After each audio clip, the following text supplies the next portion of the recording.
Welcome to the Baseball Insiders. Happy end of Masters weekend. Get back to baseball. I'm Adam Weinrib, joined as always by fan-sided MLB insider Robert Murray, sifting through the buzz so you don't have to. Appreciate you joining us. We are going to talk Kyle Tucker because we know you want to hear it. Briefly, Jung Hoo Lee's coming out party, Jeff Hoffman's revenge, and anything in Robert's notebook. And in order to help me do that, I got to welcome on Robert Murray, the one and only, to talk through the week and in baseball. Robert, how are you doing, man? I am doing great. I'm doing even better now that I realized as we were getting ready for the show, I had a piece of broccoli stuck in my teeth. So I got that out of my teeth. So that is a good start to the show. Feels good to be here, Adam. It was a very relaxing weekend. I got to lay by the pool a lot, hence why I got tan. So that's nice, but it's good to be here. I'm ready to talk some baseball. Got plenty to talk about. Got Kyle Tucker stuff, which I don't know how that's continuing to go around, but we'll get into that here in a second. Adam, how we doing? We are good. Yeah, we'll break it all down. And again, take your questions. So please come at us in the comments. We are more than happy to answer anything that you got for us. Thank you for joining us, as always, Monday, Wednesday, Friday, and the Prospect Show on Tuesday with the one and only Eric Cole. Robert will be with me on Wednesday and again on Friday. So turn on those notifications. If you're on YouTube, please subscribe and join. That's when you'll find some Discord content. If you hit join, you can join us in our Discord. Get your questions in early. Exclusive Q&A with Robert on Thursday afternoon at 3 o'clock Eastern. You get priority in this chat. Join in either the Rumor Mill tier or the All-Star tier. We've got the Moonshot. We recommend you subscribe to that. That's our weekly baseball email newsletter, where the fan-sided MLB team, including Robert Murray, break down all the biggest stories in the big leagues with humor, insight, behind-the-scenes info. That is also available on the Baseball Insiders feed on fansided.com. That's fansided.com/baseball-insiders. The latest rumors and notes from Robert, humor and insight from yours truly, and the best of baseball and pop culture from the fan-sided MLB staff writers. So check that out. Also available on all podcast platforms. Okay. We'll get into it. Get your questions ready. We'll see what you got here for us in the comments. But I do want to start off with Kyle Tucker, who we talked about on the last show, and who I feel like I've seen Kyle Tucker extension creep into more and more content more concretely over the weekend. Even had somebody online snapping at me about, like, you got to be an idiot if you think they haven't exchanged figures. I'm like, again, I look like, hey, crazy. Yeah, hey, okay, again, like, nobody's an idiot. We're all talking. But there's also a difference between just making a team generally aware of, hey, these are the type of things I might look for in extension versus extension talks. And a lot of buzz that things are getting more substantial between the Cubs and Tucker, the player who would be not just the bat, but the player who would be the most significant name on the free agent market this offseason, now that Vladimir Guerrero Jr. has taken himself out of that pool. So I'll toss it to you just to, hey, either fuel me or cold water me here. Like, anything changed for you after the weekend? What's the latest you're hearing on Tucker and the potential that he reaches free agency or reaches an agreement ahead of time? Yeah, nothing changed for me over the weekend. If I'm being honest, I don't know how this is still making the rounds on Twitter. The Cubs and Kyle Tucker have not talked about an extension. Like, there's been zero conversations there. The two sides are not talking. I firmly expect Tucker to reach free agency, and we'll see ultimately what happens when he reaches free agency, because there's going to be plenty of different teams bidding for his services. Cubs will surely be one of them. There's going to be plenty of big market teams in there as well. But after he saw what Juan Soto got in free agency, after he saw what Shohei Ohtani got in free agency, different players, I'm not saying he's on that level, but Tucker is one of the best young stars in baseball. He's going to be 29 years old when he becomes a free agent. And there's just no real reason for him to go out and do that. It doesn't have the same it's not the same situation as what Vlad Jr. had, where he came up with a team and is going to stay with that team long term. It's going to be where he would be with one team his entire career. He was literally just traded to the Cubs this offseason. He's got no ties to that organization besides playing for them this year. And I think we just absolutely have to put this to bed, because I would be flat out stunned if Tucker did an extension during the season or even before free agency. And he just appears prime for free agency. And he is surely going to land a contract worth at least $400 million. $500 million to me is not out of the question, especially if he continues to perform at an elite level like he's done this year. So Cubs fans, I'm not trying to squash your dreams. I'm not saying that there's no chance he stays with the Cubs long term. I just do not get your hopes up for a deal right now, because if you do get your hopes up for a deal to get done this month or next month or the month after that, your hopes are going to be crushed. And hey, exchanging parameters, right? Tucker and the Cubs, the Cubs have a unique opportunity with him in the building to be able to touch base on what he might be looking for before that value potentially rises, depending on what the atmosphere and the environment looks like at the end of the season. So, the Cubs will have him in the building first. The Cubs and Tucker have the first opportunity to exchange figures when the season ends. If he likes what he sees, he might forego the rest of the free agency process. He probably won't. But it's good to keep these things in check and know that, hey, even though he doesn't have a lot of ties to the Cubs org, he's creating them as the season goes on. If he has a fantastic season, and so do they, he strengthens their chances of a long-term marriage. But like Robert said, doesn't make sense right now to have active conversations getting towards an in-season extension conclusion. No, exactly. And I usually hate squashing reports because Mike Rodriguez has done good work. He was all over the Vlad Jr. deal. And Jacob Zanola, I know he's watched his podcast. He and I message a fair amount. I'm not trying to bash these guys. I'm not trying to say that they're wrong, but they are wrong. They are not talking.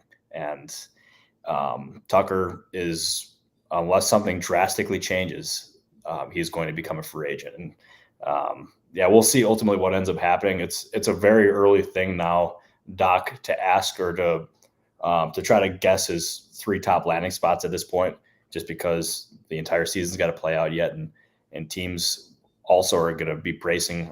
We got to be bracing for a potential lockout here as well, because it just seems like that's kind of the way that things are trending. But yeah, it's just overall, it's just don't get your hopes up for a Tucker extension. And also there's other stuff going out there too about the Pete Crow Armstrong stuff as well. Mm-hmm. Good point.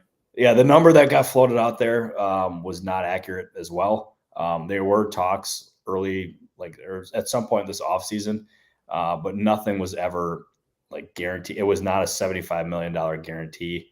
I don't know what the guarantee was in it, but Crow Armstrong is going to bet on himself. He's got obviously a great defender, but his offensive potential is just tantalizing. And the Cubs like Pete Crow Armstrong, as they should. I think he's got a very bright future, but he was not going to do that extension, and nothing was ever really close there as well. Appreciate all of the clarity, and we know we're going to get questions on this through the end of the year. But the situation, somewhat fluid, but like you said, would be stunning if they did agree to forego free agency entirely. So we will keep everyone posted if we hear any different. But thanks for tuning in, Chicago. Today we will try to help you out with more rumors and fuel as the season goes on. I do want to get to one question before we get to the rest of the show, because Kyle Stelter bringing up some really good points, and I think we're in a funny spot here in April where it's too early for rumors. We've got extensions, but it's hard to talk about trade targets so far in advance. That said, there was a little bit of Twins buzz this weekend about if this continues to go south, they might be one of the teams to blow it up. That buzz did not reach ESPN, who angered a lot of people with a segment last night in the middle of the game on how Dylan Cease and Michael King could be good trade deadline additions for somebody. And I think read the room. The Padres are ahead of the Dodgers in the standings. But it's too early to judge any of these things. But I do think folks in Minnesota are uniquely already prepping for trade deadline possibilities. Trevor Larnach, Byron Buxton, Carlos Correa mentioned in this comment. I'm definitely looking at the pitching side of things. Pablo Lopez, Bailey Ober, and the bullpen. But I'm curious as to your thoughts on, look, we know it's early. We are 3 months out from the All-Star break, let alone the trade deadline.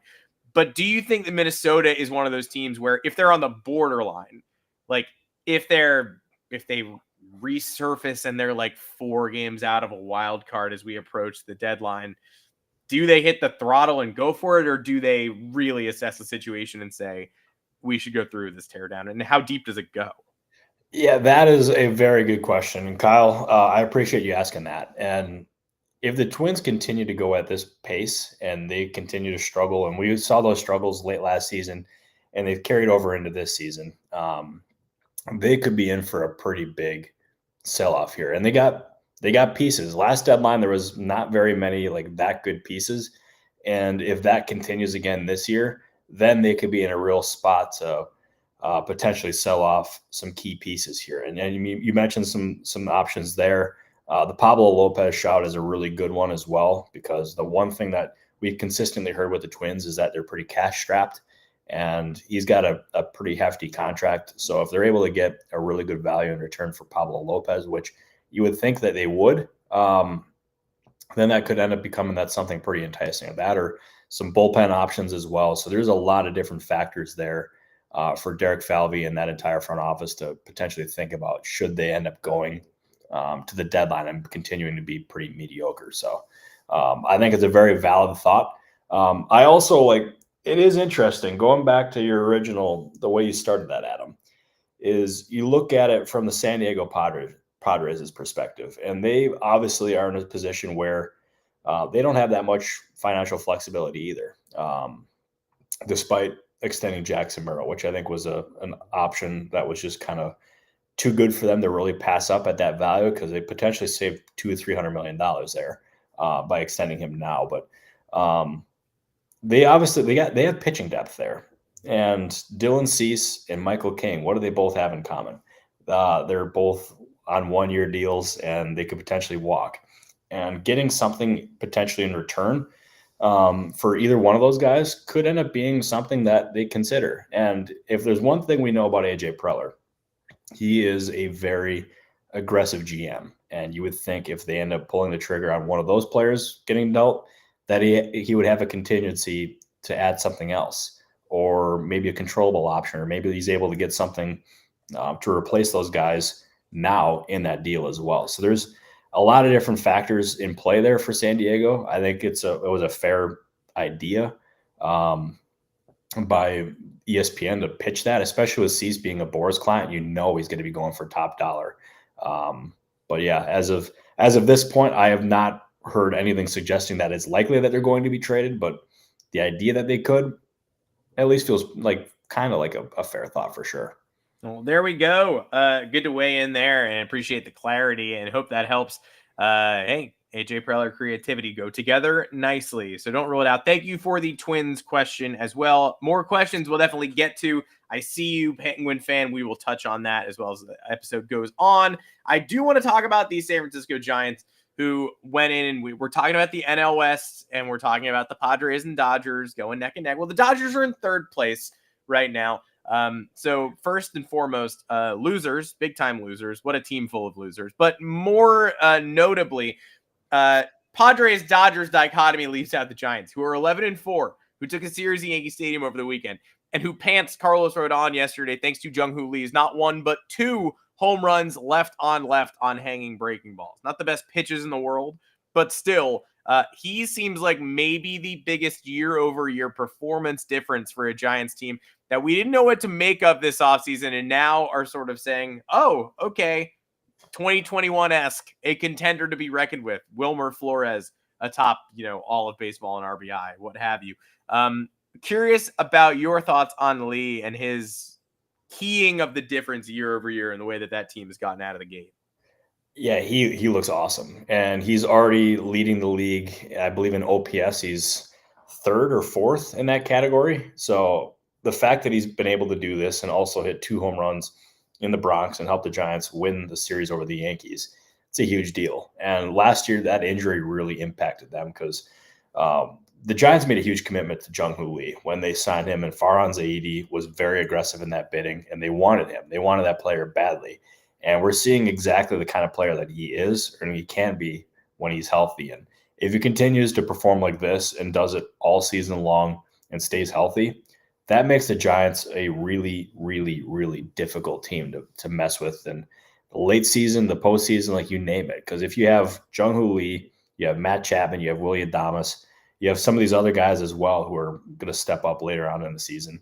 That's the makings of a pretty dangerous team. And what would have me pretty optimistic that the Giants' start here is sustainable and can allow them to even compete for that division, which not something I necessarily thought I'd be saying at the start of the season. Maybe that's an early season overreaction. I don't know. But that's a very strong start for the Giants. And if Jung Hoo Lee performs like this, they are a very dangerous franchise. Watched them in person over the weekend, and I would say I agree. Good baseball team, sustainable and able to win even when a guy like Logan Webb is not at ace level as he was yesterday. So yeah, comments already throwing that cold water saying no way Lee stays healthy. Great. Have a little fun. How do we know that? Have a little fun. Have a little fun. What is that? And show your work. Let me know what you mean when you're saying that. Appreciate the comments and the questions. We will definitely get to a few of them, but I want to give Robert freedom to talk about Jeff Hoffman, who you were all over his situation this offseason. Failed a physical with the Orioles, closed out the Orioles in extras on Sunday, and talked a little shit as he did it. Unsurprisingly, and we noted this from the jump off, that, hey, when he landed in Toronto in division with Baltimore, that there were going to be fireworks, presumably. We didn't know what position the Jays would be in. We thought maybe they would be chasing down the Orioles, who were in the catbird seat. So far to start the year, the Jays are in first place in the American League East as we speak, and the Orioles are definitively not, and their pitching stinks bad. So different situation, but vindication for Jeff Hoffman. So pull back the curtain as much as you'd like there, too, on what maybe that means to a player like that to already get that revenge. It's April 14th, and he's got that feather in his cap. Yeah, this has got to be a dream start for Jeff Hoffman because he's got a save against them, and he recorded a win against them yesterday.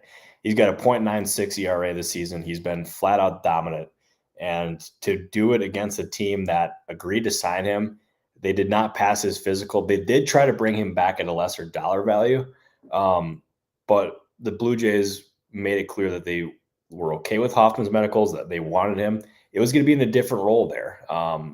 One or two of his other options were going to be starting, but in Toronto, obviously, he's in the bullpen, and he's been masterful so far. And we saw it yesterday after he got the win. He blew a kiss over to the Orioles dugout, and then after the game, he was asked about it, and he smiled like he looked like a kid in a candy store. He was just like super smiley and happy. And then he gave like a pretty like politically correct answer, which I give him credit. He's a better man than I am. But he is absolutely taking it personally. And it's funny because he just got done doing that to the Orioles, who failed he failed his physical. And now he's going to go face the Atlanta Braves, the other team that failed his physical this offseason. So he can get his revenge very early on in the season. I love it for him. He is wearing his emotions on his sleeve, and the fact that he's pitching as well as he has, like, good for you. He's like obviously like he's instigating by doing those things, but he's backing it up. And if you can back up your shit talk and your antics, then like, good for you. I absolutely love it. I absolutely support it. Good for you, Jeff Hoffman. He had some very fun escapes at Fenway too, and obviously showing that emotion in Baltimore. Couldn't have been a better start to the season for a guy who really needed it coming off the drama. Uncle Ted, we're going to get to some questions. Uncle Ted, you're in timeout for saying that Jung Hoo Lee getting injured in year one of his contract is an indicator he can't stay healthy. He ran into a wall and tore his labrum. I don't understand how that's repeatable and, has any alignment with his future injury concerns as long as it's been corrected. Maybe he suffers some shoulder blowback, who knows, but can't stay healthy doesn't apply to guys who run, body first into walls. I think they figure out quickly, I'm not going to do that anymore because it tore my labrum. So I'm going to say not relevant, but I do appreciate the comment.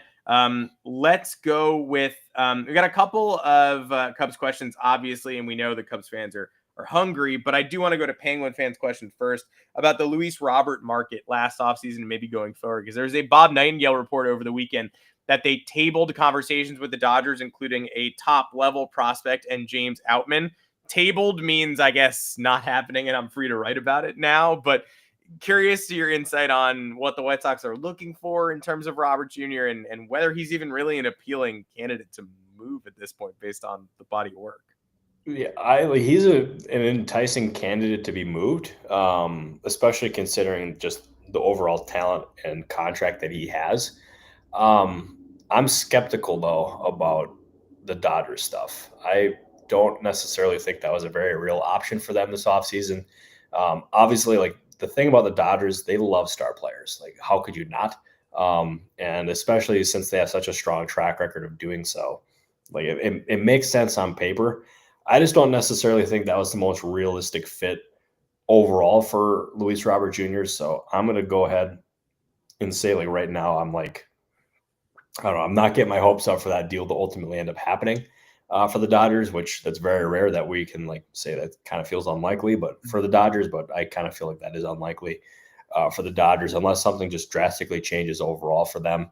I would expect them to look in some different areas at the deadline, but as of this point, like he should have a strong market. Like there is plenty of teams that poke around with Luis Robert Jr. in the offseason. I don't know. Again, I'm just not seeing the Dodgers fit at this point. Now to Canyon, who is asking about when the Pirates are firing Ben Cherington and Derek Shelton. Obviously, firing is the easiest first response, but we also do have a large body of work here that this is getting pretty annoyingly stinky in Pittsburgh. And I've been battling with Yankee fans all weekend who are like, why is the pitching so bad? It's like, did you expect the number 9 starter to be awesome? Like, what are we doing? I would say in Pittsburgh, that blowback doesn't necessarily hold so much water. They had such little depth that even when they're a little bit banged up, even when they're losing a guy like Spencer Horwitz, who they base their whole offseason around, the backfill is so treacherous.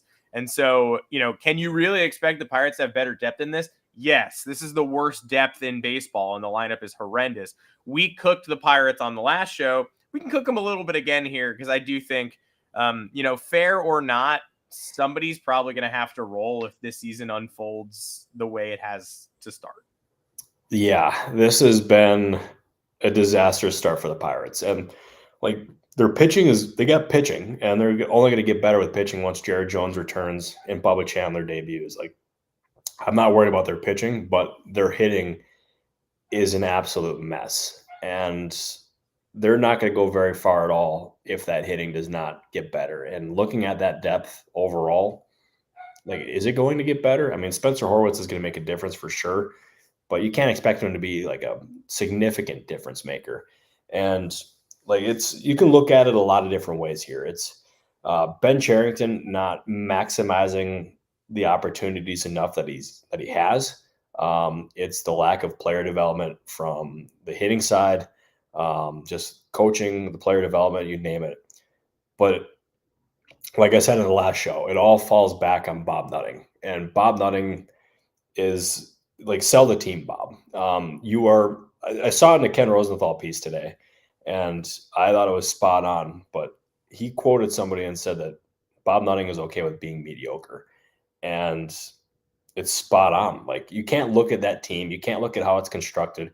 You can't look at that payroll when you have, I hate saying this because it's like, I feel like this is said too much, but you have a generational pitching staff in terms of like the youth and the overall talent there, and you're just not maximizing it. You're not giving it any opportunity to go out and succeed here. And it's a huge waste. Bob Nutting should be ashamed of himself.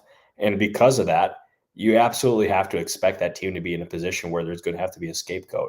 And I wouldn't think it'll be Ben Cherington. My guess is it would probably end up being Derek Shelton, which is really unfortunate. He's a good man. But he's just in an impossible situation. And it won't get better in Pittsburgh until Bob Nutting is gone. And really, I just don't know when that will be or if that will even happen, because he just seems so set in his ways that he is okay with a very talented team. He's okay with with one of the best baseball ballparks in the entire game being put to waste because he's not willing to invest meaningful resources into that team. There you go. Cooked 2 episodes in a row, Bob Nutting. Satisfied with being mediocre. Like, I would love to know what that looks like, mediocrity in Pittsburgh, because right now we're not even approaching that level. And I agree with you that the head that's more likely to roll is often the manager. It's the easiest cord to cut, even if it doesn't necessarily make sense or change the immediate issue. Andy Haynes is waiting for his apology, by the way, after that offseason. He is. Yeah, I feel bad for Andy. He's a great baseball man. Got to know him in Milwaukee, and he was doing good work in Pittsburgh, despite what many of the fans there said about him. But as you can see, this was not an Andy Haynes issue. This was an organizational issue for the Pittsburgh Pirates. Couple more questions. LB popping in to ask, are the Yankees and Brian Cashman making a trade for a starting pitcher? I think that depends. My answer to you is that depends on what you mean by the time frame of this question. Are they making one now? No, I don't think so. Marcus Stroman goes on the IL temporarily. Clark Schmidt's coming up this week and starting on Wednesday. For me, their plan is to get Fried, Rodón, Schmidt, and Heel in the same rotation and then see what else they need. That will hopefully be coming in June. And then we'll learn more about the Yankees and the way that they finish the season. But I'm curious your thoughts here because Yankee fans, I've been fighting them back all weekend. People telling me they should have signed Kyle Gibson, who hasn't even started yet. Should have signed Lance Lynn, who retired. Like, this to me is not the use of money. The Yankees have limited funds. I don't know why you're trying to get more 6 starters into the mix in case you lose more of your rotation. For me, they just have to tread water until they get those 4 names back and then hopefully add a 5th at the deadline. That's why I'm watching Minnesota and Pablo Lopez pretty closely. But I'm curious as to your thoughts here. I think you're spot on. The Yankees, I firmly expect them to make a trade. It just will not happen at this point quite yet. Still very early on into the season, and it kind of ties into a question that I also wanted to dive into about the Cubs, because I'm seeing everybody ask about Sandy Alcantara and whether or not he's going to be a Chicago Cub or if he's going to get moved or whatnot. And same thing I'm going to say to Yankees fans, I'll say it to Cubs fans as well. Be patient. The thing that could be going in the Cubs' favor in this is the fact that the Cubs and Marlins did have extensive conversations about Jesus Luzardo in the offseason. And there was at a few points I thought that deal was going to happen until I ended up getting a text walking out of the shower that Luzardo was actually a Philly. That was a different one that I broke. I believe it was up in the Northwoods, so I was happy about doing that. But those conversations from the offseason do make it a lot easier for those two sides to end up picking up conversations at the deadline or just in general. So there is plenty of familiarity there between the Cubs and the Marlins. So I would expect them to go out and get a starting pitcher after losing Justin Steele. It just will not happen immediately, or at least a meaningful option shouldn't happen immediately. But Yankees fans, going back to the original question, be patient, but I would expect that front office to go out and get somebody for sure. I would too, but again, thank you for your question. Patience is tough. It is also a virtue.